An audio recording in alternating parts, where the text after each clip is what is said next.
శ్రీరామ్ జై శ్రీరామ్ కాపాడుకుందాం ఆంజనేయ స్వామి ఆలయాన్ని, కబ్జాకు గురవుతున్న ఆంజనేయ స్వామి ఆలయాన్ని,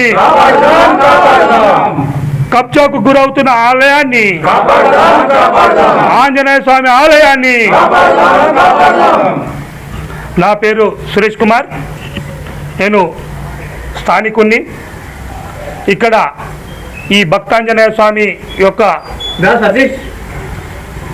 ఆలయ ప్రాంగణంలో కొంతమంది అక్రమదారులు అనుకోకుండా ఈ ఆక్రమించుకొని మనము ఏవైతే మీ ఆలయము ఇంత మట్టుకే ఉన్నది, ఇది లేదు అని చెప్పడము దురదృష్టకరము. ఎందుకంటే మేము పుట్టి పెరిగిన ఈ స్థలంలో మాకు అంతా కూడా బాగా గుర్తున్నది.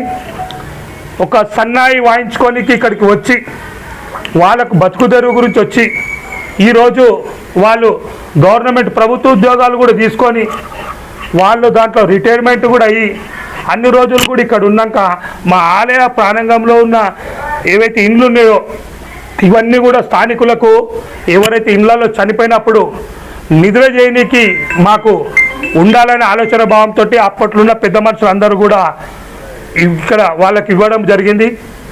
వాళ్ళు సన్నాయి ఏదైతే వాయించుకోనికి వచ్చి అప్పుడు ఉన్నారో ఆ తర్వాత వాళ్ళు ఇంటి పేరుగా వేరే సున్నాల బాలయ్య అనేసి వాళ్ళు పెట్టుకొని సన్నాల బాలయ్య అని పెట్టుకొని ఆ తర్వాత వాళ్ళ ఇద్దరు కొడుకులు వాళ్ళు కూడా ఇవి ఇక్కడ ఉండి ఇప్పుడు వాళ్ళు ఏదైతే రిటైర్మెంట్ అయిపోయినాక వాళ్ళు అయితే ఉన్నత స్థాయిలో ఉన్నారో ఏవైతే బయట వాళ్ళకున్న జాగాలకు కానీ వాళ్ళ ఇండ్లకు కానీ వాళ్ళ వ్యాపారాలకు కానీ ఇది సరిపోదని ఆలోచన భావంతో ఇది అమ్మే ప్రయత్నం చేస్తారు.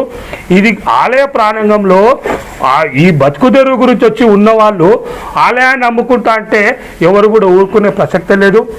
ఈ విషయంలో భారతీయ జనతా పార్టీ ముందు వరుసలో ఉండి ఖచ్చితంగా ఈ విషయం రాష్ట్ర ప్రభుత్వాన్ని కూడా కదిలించి వాళ్ళ సహాయం తీసుకొని ఖచ్చితంగా ఈ ఆలయాన్ని కాపాడాలని స్థానికంగా ఇప్పటిదాకా మనకు చెప్తున్నారు. ప్రకాష్ గారు కానీ, కొండల్ గారు కానీ, మిగతా చిట్టి వాళ్ళు కానీ, సురేష్ వాళ్ళు కానీ, ప్రతి ఒక్కరు కూడా విజయ్ వాళ్ళు ప్రతి ఒక్కరు ఇక్కడ ఉన్న వాళ్ళందరూ కూడా యూత్ రాజు వాళ్ళందరూ కూడా ఖచ్చితంగా ఇది ఆలయము అని ఆలయానికి ఉన్న బావిని చేతోడు బావిని కూడా వాళ్ళు మూయడము ఎంతవరకు సమంజసమో ఇది తెలుసుకోవాలి.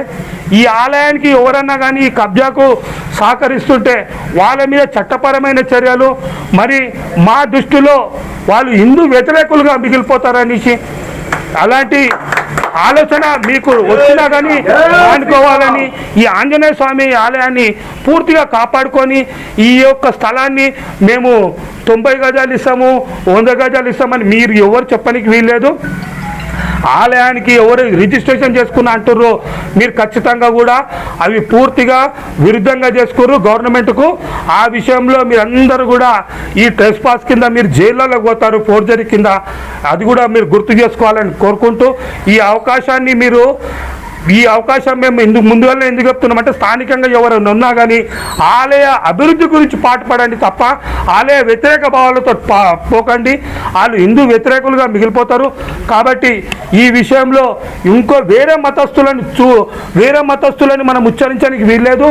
మన వాళ్ళు ఉన్నారంటున్నారు కాబట్టి ముందుగా జాగ్రత్తగా ఉండాలనేసి మేము హెచ్చరిస్తూ మీరు ఏదైతే ఈ భక్తాంజనేయ స్వామి ఆలయాన్ని ఎట్టి పరిస్థితుల్లో వదులుకోమని, ఒక్కవేళ ఈ విషయంలో ఇంకా కూడా ఎవరన్నా కానీ అధికారులు నిర్లక్ష్యం వహిస్తే వాళ్ళ దగ్గర మేము ధర్నాకు కూడా దిగుతామనేసి సెలవుకుంటున్నాను. భరత్ మాతాకి జై శ్రీరామ్, జై శ్రీరామ్.